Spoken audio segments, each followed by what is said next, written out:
राजा रत्नाकर, रानी विजया, संतान प्राप्ति के लिए आपका यज्ञ सफल हो गया है। आप इस यज्ञ प्रसाद को ग्रहण कीजिए, आपकी मनोकामना पूर्ण हो जाएगी।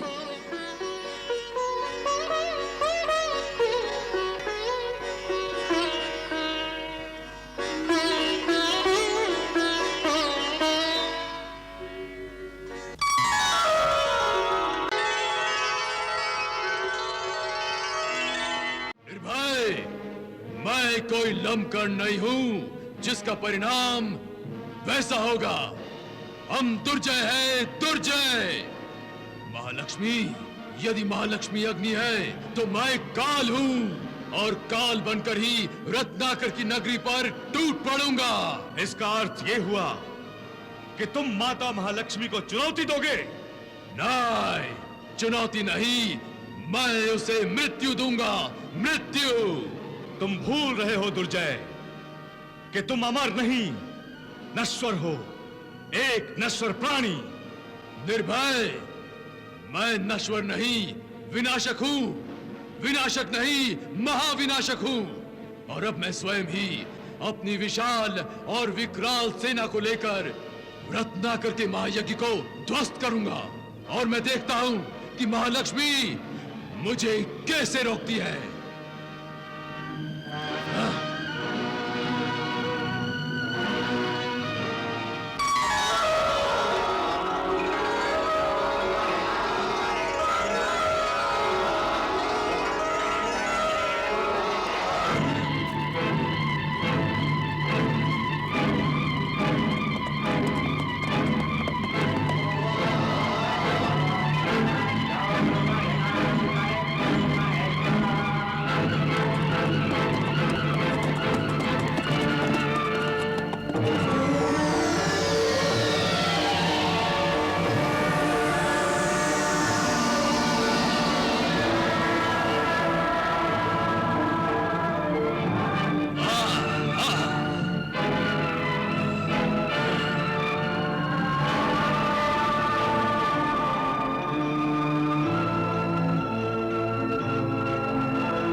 राक्षस राज, वन में ये सुंदरी कहां से आ गई, वो भी अकेली?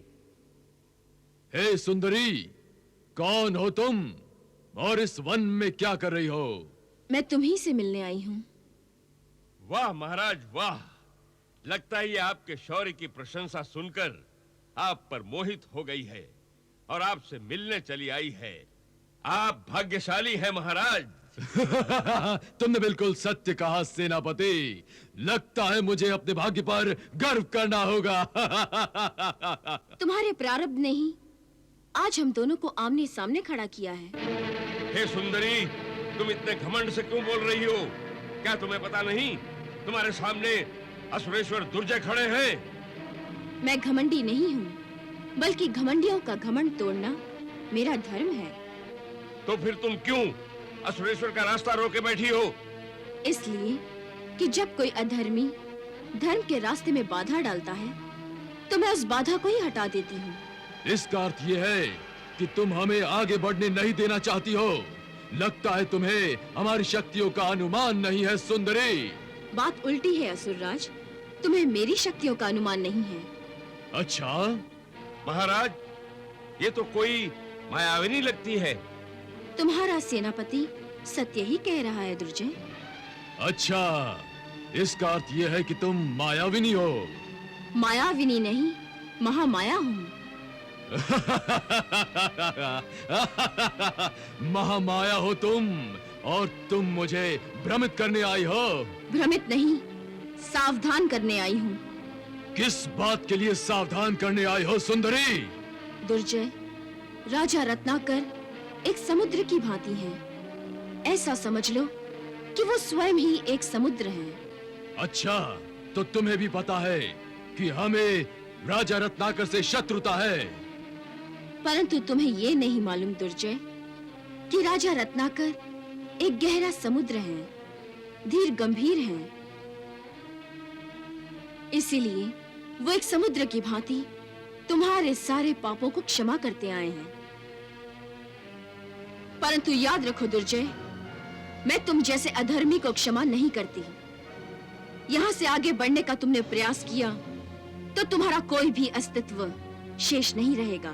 सुंदरी, तुम मुझे, इस दुर्जय को, इस असुरेश्वर को चुनौती दे रही हो। नहीं दुर्जय, मैं तुम्हें चेतावनी दे रही हूँ। मैं नहीं जानता था कि राजा रत्नाकर भी मायावी है, जिसने अपनी माया से तुम्हारा निर्माण किया है। तुम अज्ञानी हो दुर्जय, इसीलिए अब तक मुझे पहचान नहीं सके। मूर्ख, मैं किसी की माया नहीं हूँ। ये सृष्टि मेरी ही माया है। मैं महामाया हूँ, ब्रह्म स्वरूपिणी हूँ। मैं हूँ, इसीलिए ब्रह्म है। यदि मैं न होती तो ये ब्रह्म भी न होता, ये सृष्टि न होती, तुम भी न होते। ये बार बार आपको धमकी दे रही है महाराज। मैं रत्नाकर जैसे भक्तों की शक्ति हूँ। इसीलिए दुर्जय, मैं तुम्हें ये आदेश देती हूँ कि तुम जिस मार्ग से यहाँ तक आए हो, उसी मार्ग से अपनी नगरी तक वापस लौट जाओ। इसी में तुम्हारी भलाई है। और यदि मैं नहीं लौटा तो मैं तुम्हें मृत्यु के दर्शन कराऊंगी।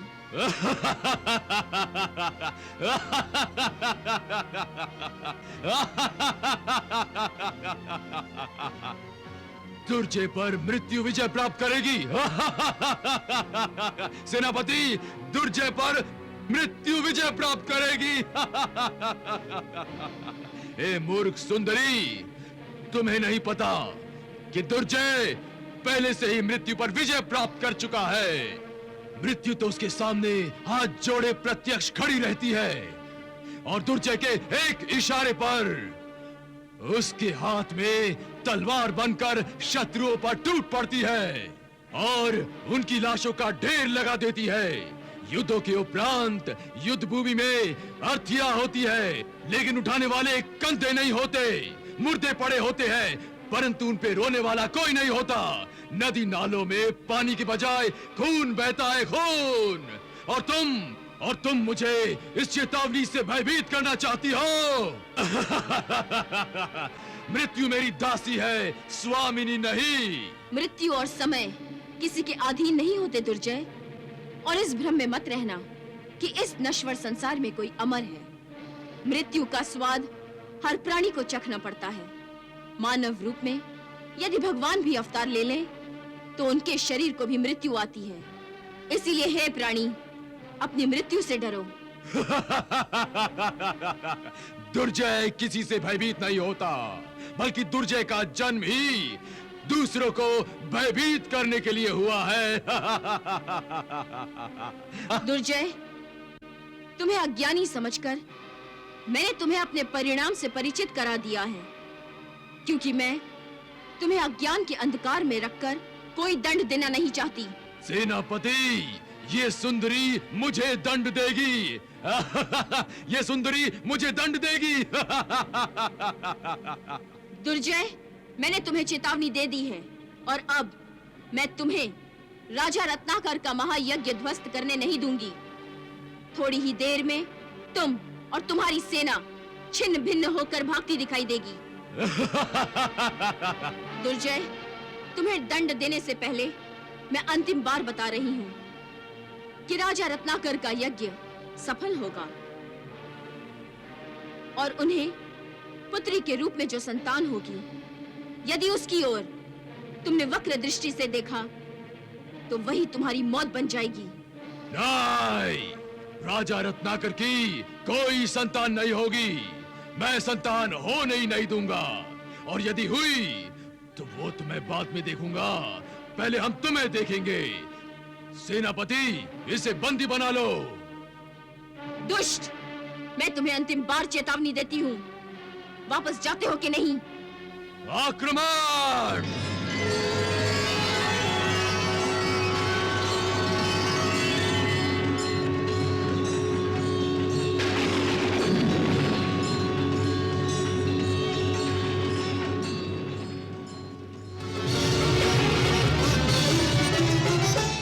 दुर्जय दानव दल बल के संग लड़ने को बढ़ता आए, ले क्षुद्र शक्ति का अहंकार महाशक्ति पे शस्त्र चलाए। कैसा युद्ध है ये, कैसा युद्ध है।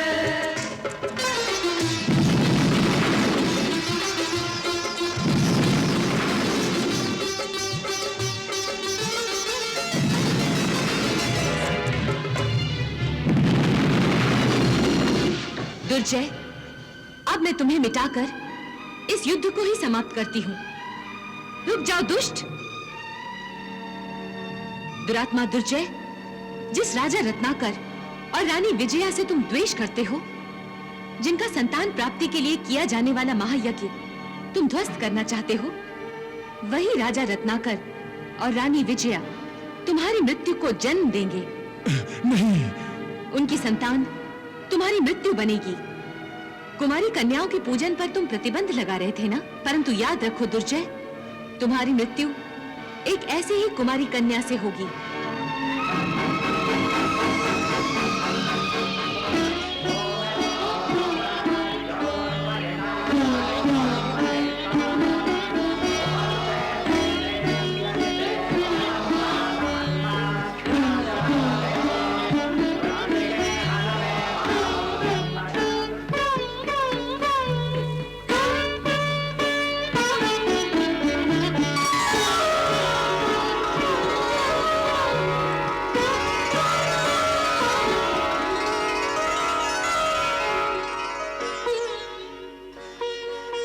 हे राजा रत्नाकर, रानी विजया, संतान प्राप्ति के लिए आपका यज्ञ सफल हो गया है। आप इस यज्ञ प्रसाद को ग्रहण कीजिए, आपकी मनोकामना पूर्ण हो जाएगी।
हे मातेश्वरी, हे आदिशक्ति महालक्ष्मी, आपकी कृपा से मेरा ये यज्ञ निर्विघ्न संपन्न हो गया है।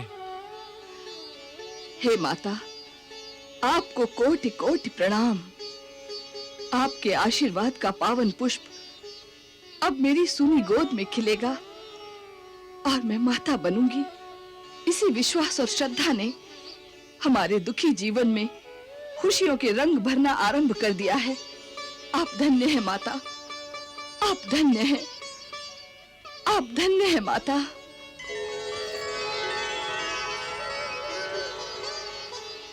महाराज, आज्ञा गुरुदेव।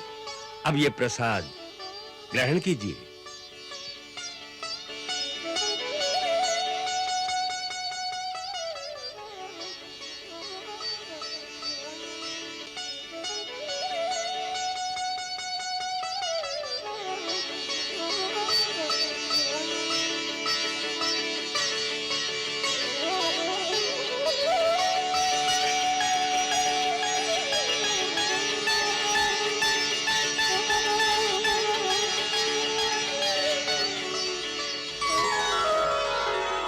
नारायण नारायण।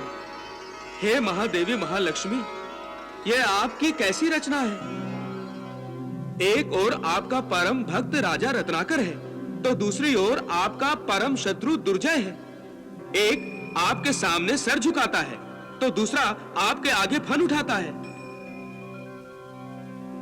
एक अपने को आपका सेवक समझता है, तो दूसरा अपने आप को मालिक समझता है। परंतु देवर्षि, हमें अपने भक्तों की भक्ति ही महान लगती है। दुर्जय ये नहीं समझ पाता कि जो हमारे आगे सर झुकाता है, हम संसार में उसका सर सबसे ऊंचा कर देते हैं, उसे मान देते हैं, सम्मान देते हैं और संतान भी देती है। हाँ देवी, आपके भक्त रत्नाकर का यज्ञ आप ही ने सफल किया है और अब आप ही उनकी संतान भी बनेंगी। हाँ ऋषिवर, प्रभुत्व की महानता यही है कि प्रभु स्वयं अपने भक्तों के आगे सर झुकाएं और हम अपने भक्त रत्नाकर की पुत्री बनकर अपने पिताश्री के आगे आदर और सम्मान से सर झुकाएंगे। नारायण नारायण। देवी, आपकी लीला महान है। प्रणाम माता।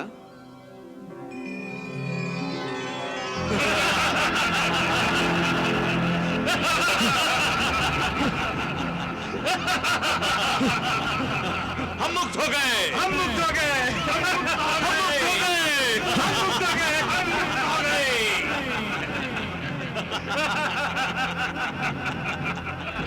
हम मुक्त हो गए, हम मुक्त हो गए।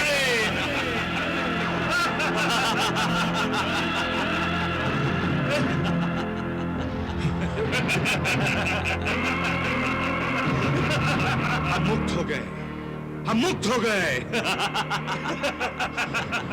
हम मुक्त हो गए, हम मुक्त हो गए।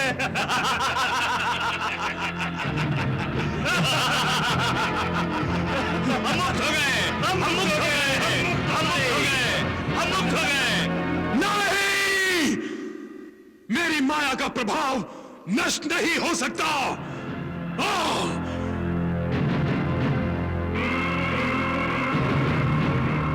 स्वाहा।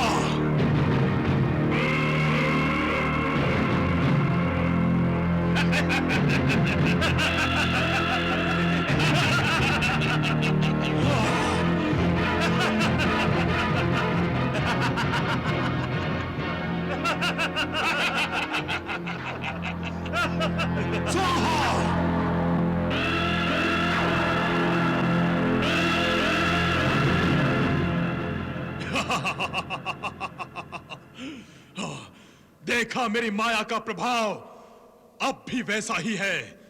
तुम सब अब भी मेरी चंगुल से मुक्त नहीं हुए हो।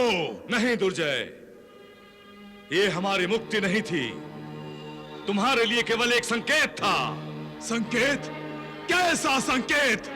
यही कि हमारी मुक्ति का समय अब निकट आ चुका है। हाँ, समय भी मेरी मुट्ठी में बंद है। नहीं दुर्जय, यदि समय भी तुम्हारा बंदी होता तो तुम्हारी इच्छा अनुसार वो क्षण कभी नहीं आता जब राजा रत्नाकर का यज्ञ संपन्न होना था। अर्थात ये कि राजा रत्नाकर का यज्ञ संपन्न हो चुका है। नहीं, और राजा रत्नाकर और रानी विजया ने यज्ञ का प्रसाद भी ग्रहण कर लिया है। नहीं, अब विजया मां बनेगी और तुम्हारी मृत्यु को जन्म देगी। ये कदापि संभव नहीं है निर्भय। राजा रत्नाकर की पुत्री तुम्हें जीवन के बंधन से और हम सबको तुम्हारे बंधन से मुक्त कर देगी। नहीं नहीं नहीं नहीं। यही संदेश और संकेत आदि शक्ति ने उसी क्षण के लिए हमें मुक्त करने का दिया था, जिस क्षण राजा रत्नाकर और रानी विजया यज्ञ प्रसाद ग्रहण कर रहे थे। अब तुम्हारी मृत्यु और हमारी मुक्ति निश्चित है। नहीं।